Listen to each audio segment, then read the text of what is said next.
అందరికీ నమస్కారాలు.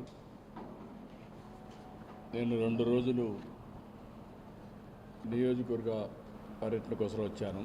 నిన్న ఈరోజు రేపు కూడా ఉండి ఇక్కడి నుంచి నేరుగా విశాఖపట్నం వెళ్తున్నాను ప్రధానమంత్రి గారి ప్రోగ్రాం కోసం. నిన్న చేసిన కార్యక్రమాలన్నీ నేను మీకు ఎప్పటికప్పుడు చెప్పగలిగింది. కాబట్టి ఇప్పుడు నేను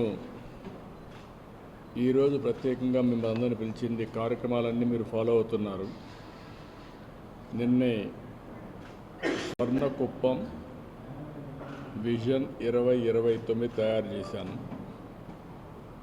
అది ప్రజెంటేషన్ చేయడమే కాకుండా అమలు చేసేదానికి నిన్నటి నుంచే ప్రారంభించాం.